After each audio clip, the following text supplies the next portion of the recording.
Hi hello வணக்கம் welcome to SM Fashions. நாம இன்னைக்கு என்ன பார்க்க போறோம் அப்படின்னா, திருநெல்வேலியில இருந்து நாகலட்சுமி அப்படிங்கிறவா எனக்கு மெசேஜ் பண்ணியிருந்தா. இதுல யூடியூப்ல தான் கீழே கமெண்ட் பாக்ஸ்ல வீடியோ இது மெசேஜ் பண்ணியிருந்தா. அதுல என்ன அப்படின்னா, அவளோட ஹஸ்பண்டோட ஐடியில வந்து நமக்கு வந்து இந்த சாரி 9 hours வந்து கட்டி காமிங்க அப்படின்னு போட்டதுனால ஒரு ஜென் வந்து நம்மள கேக்குறாளா, யாரு என்ன அப்படின்னு எனக்கு வந்து கொஞ்சம் குழப்பமா இருக்கு.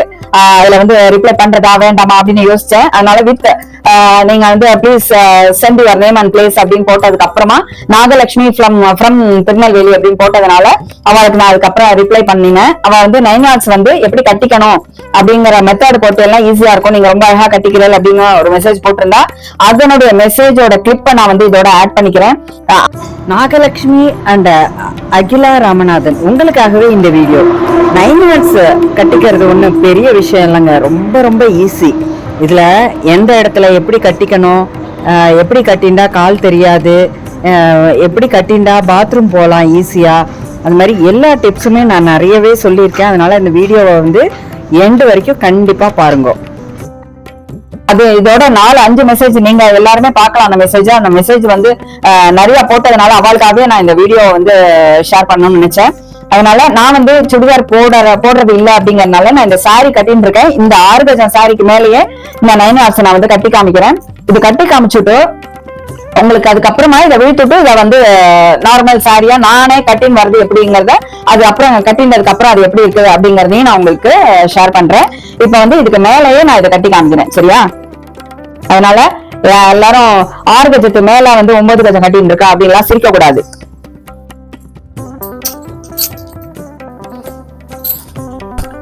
இப்ப வந்து சாரியோட உள்தலப்பை எடுத்துட்டு இது வந்து 10 கஜம் இருக்கு. என்னோட ஹிப் சைஸ் வந்து 37. சோ நான் வந்து ஒரு 10 ஃபிளீட் வரைக்கும் வச்சுக்கலாம். சின்ன ஃபிளீட், அதாவது ஒரு 2.5 இன்ச் 3 இன்ச் அளவுக்கு நான் வந்து ஃபிளீட்ஸ் எடுத்தேன் அப்படின்னாக்கா ஒரு 10 ஃபிளீட்ஸ் வரைக்கும் வச்சுக்கலாம்.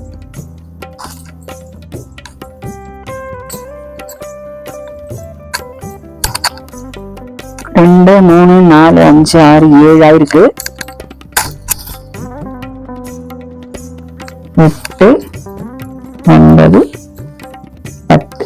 குட்டி குட்டியா வச்சிருக்கேன். 10 ஃபிளீட் வச்சிருக்கேன். இப்ப வந்து 10 ஃபிளீட் வச்சிருக்கேன். சின்னதா குட்டி குட்டியா 10 ஃபிளீட் வச்சுக்கோங்க. உங்களோட ஹிப் சைஸ் வந்து பெருசா இருந்தது 38 40 அந்த மாதிரிலாம் இருந்ததுன்னா அதை வந்து 7 6 அப்படின்னு குறைச்சுட்டே வந்துக்கணும். அந்த ஃபிளீட்ஸோட இதை வந்து நம்ம குறைச்சிக்கணும். உங்களோட ஹிப் சைஸ் ஜாஸ்தி ஆக இந்த ஃபிளீட்ஸோட அளவு வந்து கவுண்டை வந்து கம்மி பண்ணிக்கணும். இத மாதிரி கம்மி பண்ணிட்டு நான் இப்ப வந்து பின்னாடி காமிக்கிறேன் பாருங்க. பின்னாடி சாதாரணமா எல்லாரும் என்ன பண்ணுவாங்கன்னா இந்த இடத்துல வைப்பா, இந்த லெஃப்ட் சைடு இந்த கார்னர்ல வைப்பா. யூஸ்வலா முன்னாடி இருக்கிறவாள்லாம் நல்லா கட்டிக்க தெரிஞ்சுவா, பிராக்டிஸ் பண்ணுவா. எல்லாருமே என்ன பண்ணுவாங்கன்னா இந்த சென்டர்ல இப்படி கொண்டு வந்து வச்சுவா. இது வந்து இந்த சென்டர்ல இருக்கும்போது இந்த அதாவது இந்த 2 சைடுக்கும் டிவைட் பண்ணி கொண்டு வருவோம் இல்லையா, அப்ப வந்து இந்த பேண்ட் மாதிரி அதை வந்து இதுவா வரணும். அந்த பேண்ட் மாதிரி டிவைட் பண்றதுக்கு இப்படி எடுத்துன்னு வரும்போது இந்த சாரிய இந்த ஃபிளீட்ஸ் இங்க வச்சுட்டு இந்த சென்டர்ல வச்சுட்டு இத வந்து இப்படி எடுத்துன்னு வரணும். இது இப்படி எடுத்துன்னு வந்ததுக்கு அப்புறமா என்ன செய்யணும்னா, இந்த ரைட் சைடு கால் இருக்கு இல்லையா, அந்த கால்ல வந்து இந்த கீழே இருக்கிற இதை வந்து நல்லா இழுத்து அகட்டி பிடிச்சுக்கணும். அந்த மாதிரி அகட்டி பிடிச்சுக்கும் போது எவ்வளவு மேக்சிமம் உங்களால காலை அகட்ட முடியுமோ அகட்டிக்கோங்க. அகட்டிட்டு இந்த இடத்துல இப்ப எல்லாரும் என்ன பண்ணுவாங்கன்னா, அந்த பின்னாடி ஃபிளீட் வந்து இங்க விட்டுருக்கோம் இல்லையா, இந்த ஃபிளீட் மீதி இருக்கிறத கீழே மேலால இப்படி விட்டுறணும். அந்த விடும்போது என்ன பண்ணணும்னா, அந்த ஃபிளீட்ஸ் வந்து உங்களோட ஹைட்டுக்கு கரெக்டா இருக்கான்னு செக் பண்ணிக்கோங்க. ரொம்ப மேல தூக்கி இருக்குன்னா அப்புறம் கீழே இருக்கணும், இல்லைன்னா ரொம்ப கீழே தயஞ்சிருந்ததுன்னா மேல தூக்கணும்.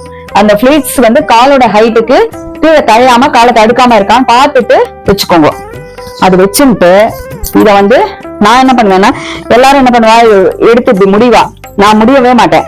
எப்போதுமே எல்லாருமே அந்த வேஷ்டிக்கெல்லாம் இது பண்ணுவாள்ல, இப்படி நல்லா அப்படி பண்ணிட்டு அதுல லைட்டா இப்படி சுருட்டி விட்டுக்கணும்.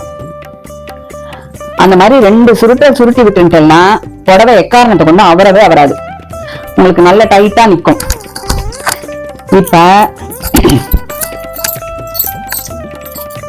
இந்த ஃப்ரண்ட்ல இந்த கால் வந்து இது இங்க பின்னாடி போயிட்டுதா, இத வந்து இந்த முட்டைக்கு மேல இந்த துணியை எடுத்துடணும். எடுத்துட்டு முட்டைக்கு மேல எடுத்துட்டு இத வந்து பின்னாடி இந்த இடத்துல சென்டர்ல, நீங்க சென்டர்ல கொசம் எடுத்தாலே அதே இடத்துல சொருகணும்.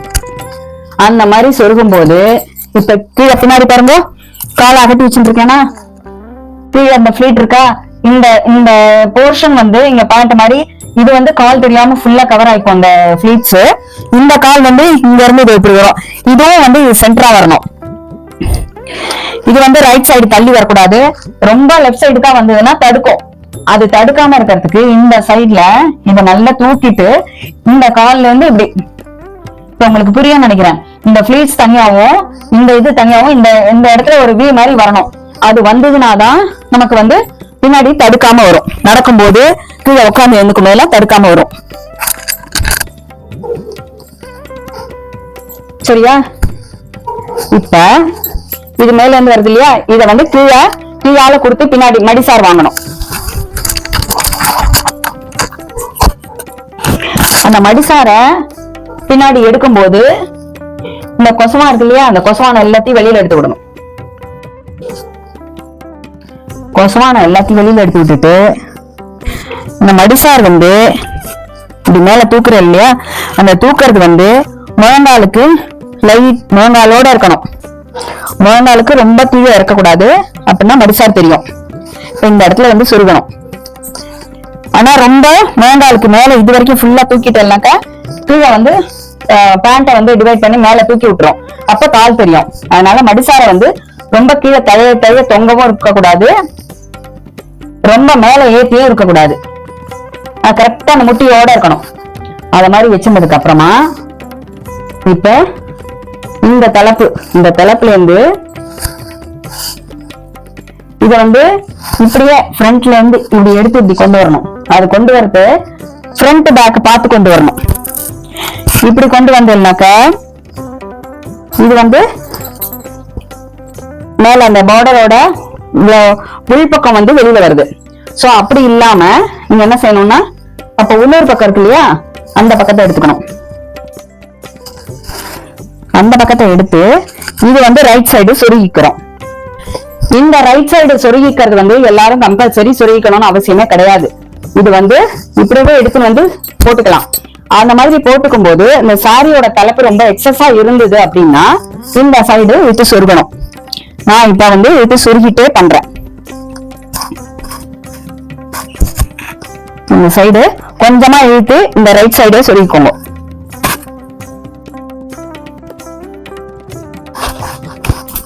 சொருகிட்டு இந்த மீதி உள்ள புடவை இருக்கு இல்லையா, அந்த புடவை எல்லாத்தையும் மேல தூக்கி வரணும். ஏன்னா இது கீழே இருந்ததுன்னு வச்சுக்கோங்க, கீழே நடக்கும்போது தடுக்கும். இத ஃபுல்லா இப்படி மேல தூக்கிட்டு இந்த இடத்த வந்து இந்த இடத்துல லெஃப்ட் சைட்ல இப்படி சொருக்கணும். சொருகிட்டு மீதி இருக்கிறது அப்படியே எல்லாத்தையும் கீழே விட்டுட்டேன்னா இந்த புடவை வந்து இப்படி இது வந்து மேலால இப்படி வந்து வரணும், வி மாதிரி வரணும், இப்படி வரணும். இது வந்து ஃபுல்லா இப்படியே கீழே வந்ததுன்னா அந்த புடவை 9 கஜம் கட்டினதுக்கு அப்புறம் ஃபுல்லா தழைய வந்ததுன்னா கால் நடக்கும்போது தடுக்கும். இன்னொன்னு அந்த வி ஷேப் கிடைக்காது. பின்னாடி வி ஷேப் காமிச்சேன்ல, அதே மாதிரி ஃப்ரண்ட்லயும் வி ஷேப் வரணும். அந்த வி ஷேப் வரத்துக்கு தான் இந்த இதை வந்து இப்படி மேல நல்லா தூக்கி சொருக்கணும். இப்படி மேல தூக்கி சொருகிட்டு இந்த பக்கம் இப்படி விட்டுட்டோம்னா இப்படி இந்த ரைட் சைடு வழியா வரும். இந்த இது ஃபுல்லாவே ரைட் சைடு தான் வரணும், லெஃப்ட் சைடு கீழே வரக்கூடாது, லெஃப்ட் சைடு கீழால வரக்கூடாது. அப்படி வராம வந்ததுன்னா இப்ப பாருங்க வி வந்துருக்கா. இப்ப இத போட்டு பாருங்க, இப்ப தலைப்பு காணல இல்ல. இப்ப இந்த காணல அப்படிங்கறதுனால இப்ப நான் என்ன பண்றேன், சாரியை இது பண்ணிட்டு இந்த ரைட் சைடு இழுத்து சொருகினல்ல, அதை நான் சுருகாம எடுத்துன்னு வரேன். சுருகாம எடுத்துன்னு வரும்போது நமக்கு அதே மாதிரி அதேதான் ரைட் சைடு மாத்திரம் இழுத்து சுருகாம எடுத்துன்னு வந்தோம்னா அந்த புடவை சுற்றளவு வந்து கரெக்டா வரும். அந்த இது சொருகிதான் ஆகணும் அப்படிங்கலாம் கம்பல்சரி எல்லாம் கிடையாது. இப்ப ஃபர்ஸ்ட் வந்து நம்ம இப்படி கொண்டு வரும்போது நமக்கு இந்த இது வந்து இதுவா வந்தது இல்லையா. ஓகே, அதை மாத்திட்டேன். அதாவது ஃப்ரண்ட் சைடு, அதாவது புடவையோட பார்டர் சைடு வந்து வெளியில வரணும். புடவையோட பார்டர் சைடு வந்து வெளில வரணும். அத மாதிரி வச்சுக்கணும்.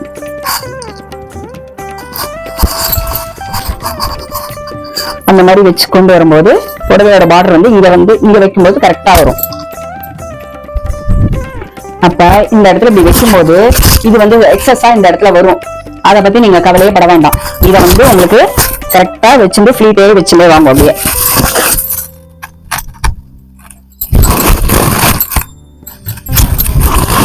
இது வந்து இந்த ஆர்கஜத்துக்குலாம் வரும் இல்லையா, அந்த மாதிரி 4 ஃபீட் 5 ஃபீட் எல்லா ஃபீட்டும் ஈக்குவலா வர மாதிரி அந்த மாதிரிலாம் வைக்க முடியாது. ஐயங்காரை பொறுத்த வரைக்கும் ஐயர் ஐயங்கார் 2 பேருக்குமே இந்த ஃபிளீட்ஸ் வந்து தலைப்பு வந்து ஈக்குவலைஸா இருக்காது. கீழே வந்து பெருசும் சின்னதுமா தான் இருக்கும், ஏத்த இறக்கமா தான் இருக்கும். இந்த உள்தலைப்பு வந்து சின்னதாகவும் வெளித்தலைப்பு வந்து பெருசாகவும் தான் இருக்கும்.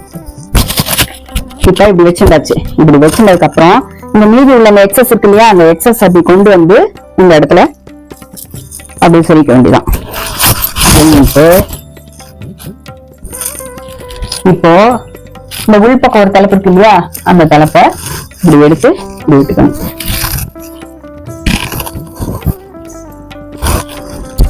இந்த மாதிரி சொல்லிக்கும் போது பர்ஃபெக்டா இருக்கும், அழகா ஃபிளீட்ஸ் வந்து நிற்கும். இந்த இடத்துல அழகா இன்னொருத்தர விட்டு நமக்கு ரைட் சைடு பின் பண்றதுக்கு கை வராது. எப்போதுமே லெஃப்ட் சைடு பின் பண்ணியே பழக்கம், அதனால ரைட் சைடு பின் பண்றதுக்கு நமக்கு சரியா வராது. இன்னொருத்தர விட்டு அழகா பின் பண்ண சொல்லுங்க.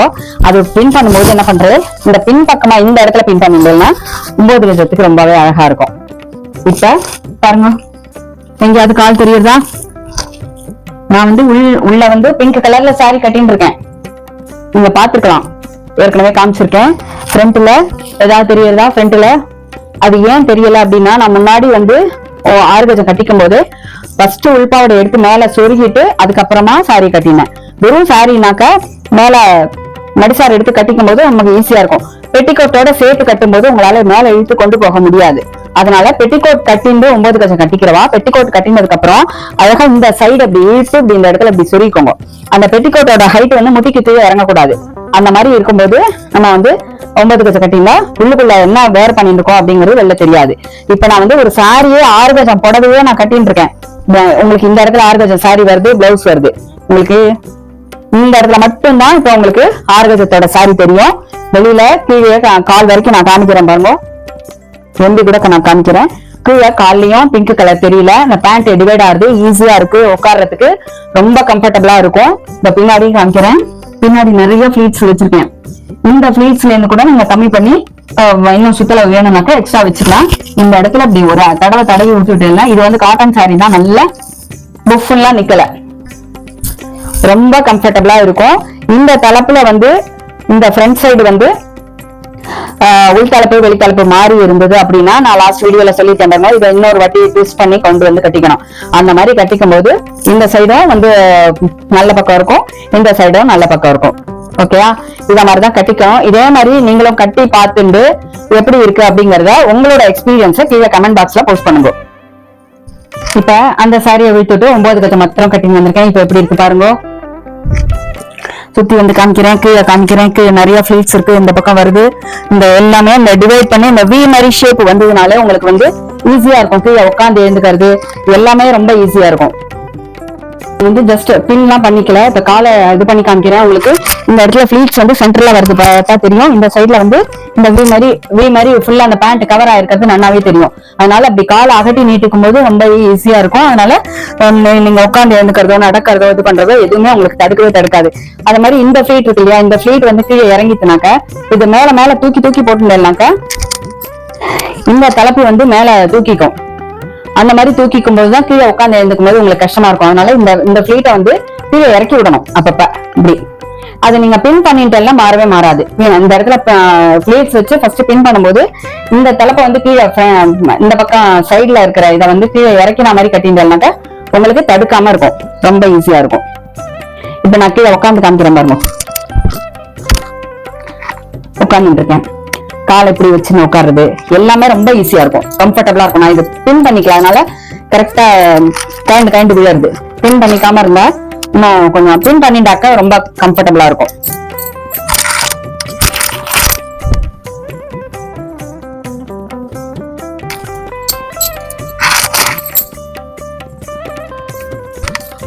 எப்படி இருக்கு? ஈஸியா இருக்கா? பின் பண்ணிக்கும் போது நம்ம எல்லாம் குட்டி குட்டியா வச்சு நிறைய ஒரு 4-5 ஃபிளீட் வரைக்கும் நல்ல குட்டி குட்டியா வச்சுக்கோங்க. இந்த கடைசி ஃபிளீட் இருக்கு இல்லையா, இதை மட்டும் நல்லா கொஞ்சம் பெருசா விட்டுக்கோங்க. அப்ப பெருசா விட்டுக்கும் போது சைடு வந்து கவர் ஆகும். சைடு தெரியாம இருக்கணும் அப்படின்னாக்க நீங்க வந்து ஒரு ஃபிளீட்டை மாத்திரம் நல்லா பெருசா வச்சிருந்தேன்னாக்க நாளைக்கு வந்து ஒரு ஃபங்க்ஷன் எல்லாம் போகும்போது நம்ம வந்து பொண்ணு மாப்பிள்ளைக்கு ஆரத்தி எல்லாம் எடுக்க சொல்லுவா இல்லையா, அந்த மாதிரி ஆரத்தி எடுக்கும் போதோ இல்ல ஒரு பூஜை பண்ணும்போது அர்ச்சனை பண்ணும்போது அந்த சைட கையை தூக்கும் போது அந்த சைடெல்லாம் தெரியும் இல்லையா, அது தெரியாம இருக்கிறதுக்கு இந்த ஒரு ஃபிளீட்டை மாத்திரம் நம்ம பெருசா எக்ஸஸா விட்டுட்டோம் அப்படின்னாக்க நம்ம இந்த மாதிரி ஆரத்தியும் கரைக்கலாம், நம்ம ஒரு சுவாமிக்கு பகவானுக்கு வந்து அர்ச்சனையும் பண்ணலாம், நமக்கு வந்து சைடு தெரியாம இருக்கும். இந்த டிப்ஸ் ஈஸியா இருக்கா? அது மாதிரி இன்னொருத்தர் வந்து கேட்டிருந்தாங்க எனக்கு போன் பண்ணிட்டு, அந்த காலத்துல எல்லாம் வந்து 9 கஜம் வந்து எப்போதுமே வேர் பண்ணிப்பா. இப்பெல்லாம் வந்து அந்த ஜஸ்ட் ஒரு 2 hours 3 hours கட்டிட்டு உடனே விட்டுடுறோம். அப்ப அந்த டைத்துல வந்து நம்ம ஒரு பூஜைக்கு போறதுக்கு முன்னால பாத்ரூம் போயிடுவோம். அது மாதிரி ஒரு தவசம் திங்கள் அப்படின்னாக்கா பாத்ரூம் போகக்கூடாது. 9 கஜம் கட்டினாக்கா பாத்ரூம் போகக்கூடாது. ஃபுல்லாவே எல்லாமே முடிச்சதுக்கு அப்புறம் இதெல்லாம் முடிஞ்சதுக்கு அப்புறம் தான் நம்ம வந்து வீட்டுக்கு வேற ட்ரெஸ் மாத்திப்போம். அப்பதான் வந்து நம்ம ரெஸ்ட் ரூம் போக முடியும். இப்ப வந்து 9 கஜம் அந்த நாள்ல எல்லாம் வந்து எப்போதுமே 9 கஜமே கட்டியிருந்தாலே அவெல்லாம் எப்படி பாத்ரூம் இருந்தா அப்படின்னு கேட்டு இருந்தா. அதுக்கு வந்து ஒரு சின்ன டிப்ஸ், இந்த சென்டர்ல இந்த மடிசார் இருக்கு இல்லையா, இந்த மடிசார ஒரு சைடா இழுத்துனாக்க தாராளமா ஈஸியா போயிட்டு வரலாம். உள்ள இன்னர்ஸ் போடாம இருந்தாக்க, இன்னர்ஸ் போட்டானாக்க கொஞ்சம் அது டஃப் தான். அதனால இன்னர்ஸ் போடாம இருந்தான்னா இந்த சைட்ல அந்த மடிசார வந்து கொஞ்சம் நகர்த்திண்டு நம்ம போறதுக்கு ஈஸியா இருக்கும். இந்த டிப்ஸ் உங்களுக்கு பிடிச்சிருக்கும்னு நினைக்கிறேன். இது எல்லாரும் கேட்டிருந்தா அப்படிங்கறதுனாலதான் நான் இதை வந்து பப்ளிக்கா சொல்றேன். இல்லைன்னா வந்து சொல்றது எனக்கும் கொஞ்சம் கஷ்டமா தான் இருந்தது. அதனால இந்த வீடியோல இந்த 9 கஜ கட்டிண்டு எப்படி வந்து அதாவது தைக்காம எப்படி கட்டிக்கிறது, நாங்களே எப்படி கட்டிக்கிறது அப்படின்னு கேட்கறவாளுக்கு இந்த வீடியோ வந்து ஃபுல்லா யூஸ்ஃபுல்லா இருக்கும்னு நினைக்கிறேன். இதை வந்து வேற யாருக்காவது இது மாதிரி அதாவது எனக்கு கட்டிக்க தெரியல, ஃபாரின்ல இருக்கா, கட்டி விடுறதுக்கு ஆள் இல்லை அப்படின்னாக்க தைச்சும் கட்டிக்கலாம், தைக்காம எனக்கு கட்டிக்கணும் அப்படின்னாக்க எப்படி கட்டிக்கணும் அப்படிங்கறத நான் இந்த வீடியோல காமிச்சிருக்கேன். கண்டிப்பா உங்களுக்கு 9 கஜம் கட்டிக்க தெரியாத வாழ்க்கை இந்த வீடியோவை ஷேர் பண்ணுங்க. மீண்டும் அடுத்த வீடியோல புது டிப்ஸோட சந்திக்கிறேன். வணக்கம்.